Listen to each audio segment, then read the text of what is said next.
మన దేశానికి పార్లమెంట్ అంటే ఒక దేవాలయం లాంటిది. అక్కడ ప్రపంచంలోనే అతిపెద్ద డెమోక్రటిక్ దేశానికి సంబంధించిన చట్టాలు జరుగుతాయి. ఈ దేశాన్ని ఎలా నడిపించాలి, ఏం డిజైన్స్ తీసుకోవాలన్నది అక్కడే డిసైడ్ చేస్తారు. అలాంటి చోట ఏకంగా ప్రైమ్ మినిస్టర్ పైనే దాడికి ఎంపీలు ప్రయత్నం చేశారంటే అది మన దేశ డెమోక్రసీకి ఎంత పెద్ద మచ్చనో అర్థమవుతుంది. ప్రస్తుతం లోక్సభ స్పీకర్ ఓం బిర్లాపై అపోజిషన్ ఎంపీలంతా కలిసి నో కాన్ఫిడెన్స్ మోషన్ను మూవ్ చేశారు. దీంతో దేవాలయం లాంటి పార్లమెంట్ కాస్త మన డబ్బులను వీరంతా తమ పొలిటికల్ గెయిన్ కోసం వేస్ట్ చేస్తున్నారా అనే క్వశ్చన్ రేస్ చేసేలా ఉన్నాయి. మరి లోక్సభ స్పీకర్ మోదీని పార్లమెంట్కు ఎందుకు రావద్దని చెప్పారు? అసలు ఫిబ్రవరి 4వ తేదీన ఏం జరిగింది? అపోజిషన్ ఎంపీలంతా మోదీపై అటాక్ చేయడానికి ట్రై చేశారా? ఇప్పటి వరకు లోక్సభ స్పీకర్ పై ఎన్నిసార్లు నో కాన్ఫిడెన్స్ మోషన్ వచ్చింది, అవన్నీ ఏమయ్యాయి అనే విషయాలు ఇప్పుడు చూద్దాం.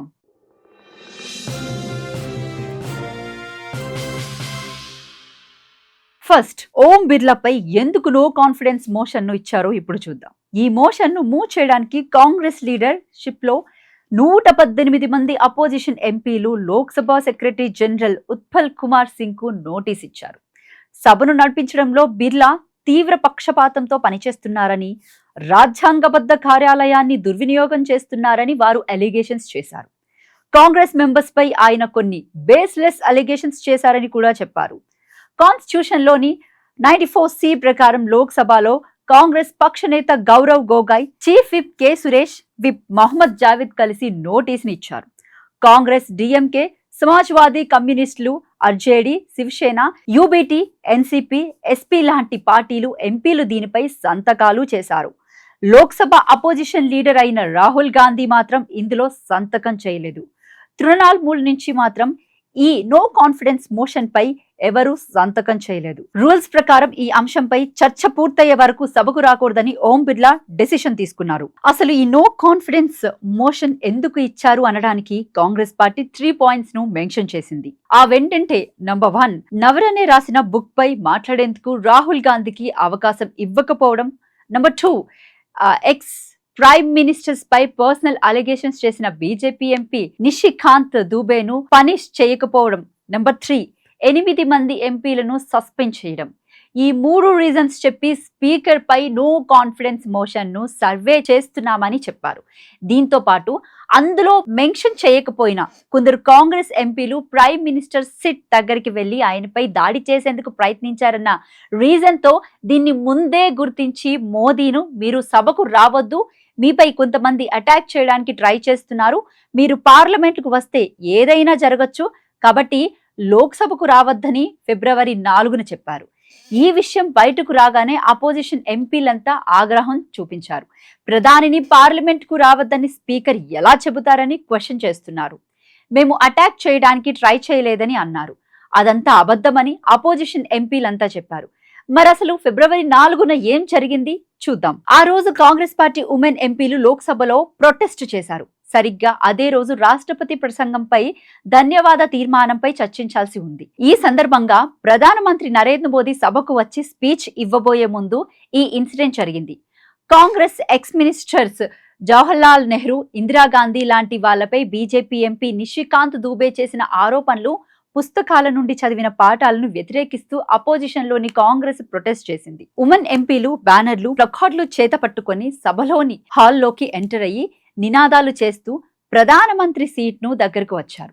ఆ టైంలో గవర్నమెంట్ లో ఉన్న మంత్రులంతా వారిని సీట్లోకి వెళ్లాలని కోరారు. కానీ వారస్సలు వినలేదు. నిషికాంత్ దూబే అయిన ఏకంగా వారికి దండం పెడుతూ మరీ అడిగారు. అయినా వాళ్ళు వెనక్కి తగ్గలేదు. దీంతో ఏదో జరగబోతుందని స్పీకర్ ఓం బిర్లా అనుకున్నారు. మోదీ సీటు దగ్గర వీళ్ళు ఉండటాన్ని చూసి ఆయనపై అటాక్ జరిగే ఛాన్స్ ఉందని అనుకున్నారు. అందుకే మోదీకి ఓ ఇన్ఫర్మేషన్ ఇచ్చారు. అదేంటంటే, మీరు గనక సభకు వస్తే మీపై కొంతమంది అటాక్ చేయడానికి ట్రై చేస్తున్నారు, మీరు పార్లమెంట్లకు వస్తే ఏదైనా జరగొచ్చు, కాబట్టి లోక్సభకు రావద్దని చెప్పారు. దీంతో కాంగ్రెస్ పార్టీ మాపై ఇంత పెద్ద అలిగేషన్స్ చేస్తారా అని క్వశ్చన్ చేసింది. మేము అంత దిగజారలేదని, జస్ట్ ప్రొటెస్ట్ చేస్తే వచ్చిన నష్టం ఏంటని అంటుంది. మొత్తంగా చూసుకుంటే కాంగ్రెస్ పార్టీ గవర్నమెంట్ మొత్తాన్ని తమ ట్రాప్ లోకి లాగేందుకు ట్రై చేస్తుందని మాత్రం అర్థమయ్యింది. జనరల్ గా మోదీకి ఇలాంటివేమీ కొత్త కాదు. అపోజిషన్ను ఎలా ఎదుర్కోవాలన్నది బాగా తెలుసు. అయినా పార్లమెంట్కు ఎందుకు రాలేదు? దీని వెనుక ఒక స్ట్రాటజీ ఉంది. ఈ సినారియో మొత్తం చూసుకుంటే కాంగ్రెస్ పార్టీ ట్రాప్ ఏంటో బీజేపీకి బాగా అర్థమైంది. ప్రధానిపై అటాక్ అంటే దేశంలోని పేపర్లు, టీవీలతో పాటు ఇంటర్నేషనల్ మీడియా మొత్తం దీన్ని కవర్ చేస్తుంది. అప్పుడు ఆ పార్టీ నెరేటివ్ ఏంటి, ఎందుకు అటాక్ చేశారు అనే దానికి సంబంధించిన టాపిక్ డిస్కస్ అవుతుంది. అప్పుడు కాంగ్రెస్ పార్టీ ఏం చెప్పాలనుకుంటుందా అనే దానిపై అందరూ ఫోకస్ చేస్తారు. దీంతో ఆ పార్టీ నెరేటివ్ ప్రజల్లోకి స్ట్రాంగ్ గా వెళ్తుంది. నిజానికి ఇలా చేయడం అన్నది చాలా తప్పు. కానీ రాహుల్ గాంధీ అండ్ కో గెలవడానికి ఏదైనా చేస్తారు. అమెరికా డీప్ స్టేట్ తో, చైనా కమ్యూనిస్ట్ పార్టీతో ఇంటర్నేషనల్ అండర్స్టాండింగ్ కూడా ఉంది. అలాంటి పార్టీ ఇలా అటాక్ చేయడానికి కూడా వెనకడుగు వేయదని అనేక మంది విశ్లేషకులు చెప్పారు. సో ఈ విషయాన్ని మోదీ ముందే పసిగట్టారు. దీంతో ఆయన సభకు రాకుండా ఆగిపోయారు. కాంగ్రెస్ పార్టీ ప్లాన్ మొత్తం నీరుగారిపోయింది. మరి ఇప్పుడు స్పీకర్ ను రిమూవ్ చేసేందుకు ఇచ్చిన నో కాన్ఫిడెన్స్ మోషన్ పై నెక్స్ట్ ఏం జరగబోతుందో అనేది చూద్దాం. స్పీకర్ రిమూవ్ చేసే మోషన్ పై అవసరమైన నోటీసులు ఇచ్చేందుకు అట్లీస్ట్ 2 ఎంపీలు సంతకాలు చేయాల్సి ఉంటుంది. నోటీస్ పై ఎంతమంది ఎంపీలైనా సంతకాలు చేయొచ్చు, కానీ కనీసం 2 ఉండాలి. ప్రస్తుతం 118 మంది అపోజిషన్ ఎంపీలు నోటీసులపై సంతకాలు చేశారు. అండ్ ఇప్పుడు ఈ నోటీస్ లోక్సభ సెక్రటరీ జనరల్ దగ్గర ఉంది. ఇనిషియల్ గా అందులో నుంచి అంశాలను పరిశీలించిన తర్వాత దీనిపై డెసిషన్ తీసుకుంటారు. ఈ మోషన్ లో పరువుకు నష్టం కలిగించే లాంగ్వేజ్, ఇతర అంశాలు ఉండకూడదు. స్పీకర్ తనను తాను సమర్థించుకునే అవకాశం ఆర్టికల్ 96 కల్పిస్తుంది. ఈ తీర్మానంలో వాడిన భాషను సాధారణంగా డిప్యూటీ స్పీకర్ స్క్రూటినీ చేస్తారు. మొత్తంగా చెకింగ్ అయ్యాక 14 రోజుల తర్వాత నో కాన్ఫిడెన్స్ మోషన్ పార్లమెంట్ లోకి వస్తుంది. ఆర్టికల్ 96 ప్రకారం ఈ టైంలో స్పీకర్ ఆ చైర్ పై కూర్చునేందుకు వీలుండదు. సో డిప్యూటీ స్పీకర్ పార్లమెంట్ ను రన్ చేస్తారు. అక్కడ ఈ నో కాన్ఫిడెన్స్ మోషన్ పై చర్చ జరగాలంటే కనీసం 50 మంది ఎంపీల మద్దతు అవసరం. అవిశ్వాస తీర్మానం ప్రవేశపెట్టడానికి అవసరమైన ఎంపీల మద్దతు ఉందని చైర్ నిర్ణయించుకున్న అనంతరం చర్చకొస్తుంది.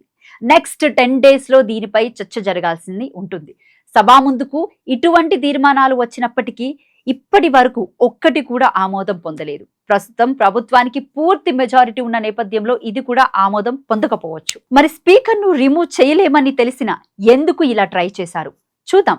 జనరల్ గా నో కాన్ఫిడెన్స్ మోషన్ టైంలో అపోజిషన్ కు మాట్లాడేందుకు టైం ఎక్కువగా ఉంటుంది. ఆ టైం ను యూటిలైజ్ చేసుకోవడానికి కాంగ్రెస్ భావిస్తుంది. తమ నెరేటివ్ ను పార్లమెంట్ లో చెప్పాలంటే ఇదే కరెక్ట్ అని అనుకుంటుంది. తద్వారా డోక్లాం టైంలో భారత భూభాగాన్ని చైనా ఆక్యుపై చేసిందని రాహుల్ గాంధీ చెప్పారు. దాన్ని మరింత ఎక్కువగా చెప్పాలనుకుంటుంది. దీంతో చైనాతో మోదీ కలిసిపోయారని చెప్పడానికి కాంగ్రెస్ కు ఛాన్స్ దొరుకుతుంది. అయితే ఇలా చేయడం కరెక్టేనా అంటే అస్సలు కాదనే చెప్పాలి. జనరల్ గా పార్లమెంట్ ను నార్మల్ గా జరిపేందుకే అపోజిషన్ ఛాన్స్ ఇస్తే అందరికీ టైం దొరుకుతుంది. కానీ పెద్ద ఎత్తున అరవడం, నానా యాగి చేయడం వల్లే అటు అపోజిషన్ కు ఇటు గవర్నమెంట్ కు టైం దొరకడం లేదు. మొత్తంగా పార్లమెంట్ టైంలో వేస్ట్ చేస్తున్నారు. మరి ఇప్పటికైనా కాంగ్రెస్ పార్టీ తీరు మార్చుకుంటే బాగుంటుంది. పీపుల్స్ కు ఏం కావాలో గుర్తించిన వాటిపై పోరాటం చేయాలి. అంతే తప్ప ఇలా కుట్రను చేస్తూ మోదీని, స్పీకర్ లాంటి వాళ్ళను టార్గెట్ చేస్తే ఏం లాభం ఉంటుందన్న విషయాన్ని కాంగ్రెస్ పార్టీ ఇప్పటికైనా గుర్తు పెట్టుకోవాల్సిన అవసరం ఎంతైనా ఉంది.